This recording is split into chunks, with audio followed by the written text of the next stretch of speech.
seperti jin, apakah mampu mencelakai kita? Dari sekian banyak kejadian, saya secara pribadi menyimpulkan mereka diberi kuasa oleh Allah untuk menampakkan wujudnya kepada kita dalam bentuk apapun. Mungkin menyenangkan atau menyeramkan. Yang membuat kita kecelakaan tadi itu bukan dicelakakan oleh jin itu, bukan. Tapi jin itu menampakkan wujudnya yang mungkin wujud itu tidak menyenangkan kita sehingga membuat kita panik dan celaka. Jadi dampak dari dia menampakkan dirinya, bukan karena dia mampu mencelakakan kita.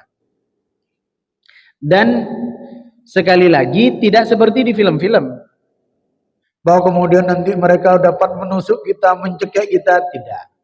Mereka tidak diberikan kuasa sampai sejauh itu oleh Allah Subhanahu wa taala kalau melihat beberapa kasus kejadiannya. Nah, tidak sampai seperti itu. Bahwa secara tidak langsung dapat mencelakakan kita, oh bisa.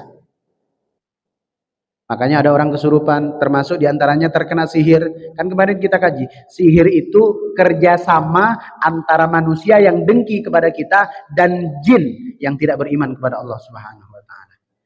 Mereka semuanya bekerja sama, terjadilah itu dampak daripada sihir. Bahwa secara langsung seperti mencekik kita apa segala macam, tidak. Tidak. Bahkan sebenarnya kalau saya mau jawab lebih panjang ini, mana lebih hebat, jin atau manusia? Manusia, bukan hanya sekarang, sejak dahulu.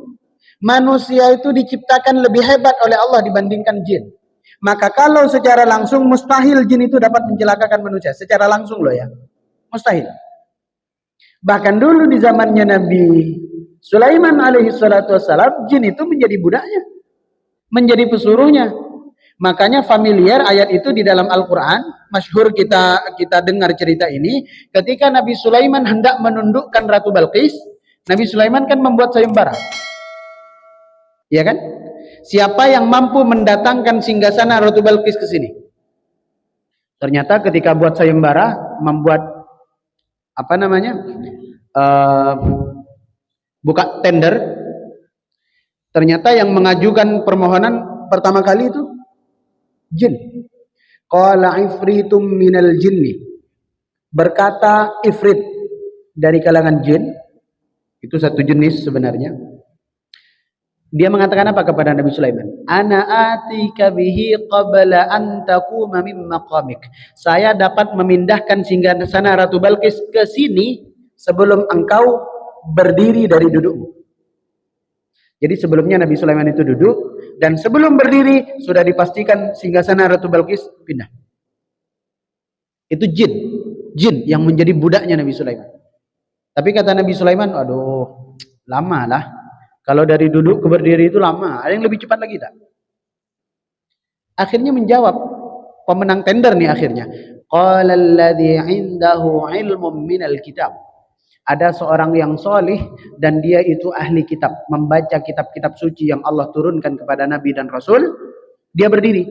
Ana atika bihi qabla ayyartadda ilaika tarfuk. Saya bisa memindahkan singgasana Ratu Balqis sebelum engkau wahai Sulaiman mengedipkan kelopak matamu. Wah. Nah, ini baru cepat nih. Kalau dari duduk ke berdiri lama. Kalau sebelum mengedipkan mata ternyata udah pindah, itu hebat. Lakukan, dan ternyata terjadi. Ini menunjukkan bahwa level manusia itu di atasnya jin. Tapi ingat, manusia yang berilmu, yang levelnya berada di atas jin. Kalau nggak berilmu, ya antara dua kemungkinan, selevel atau di bawahnya. Allahu a'lam bishawab.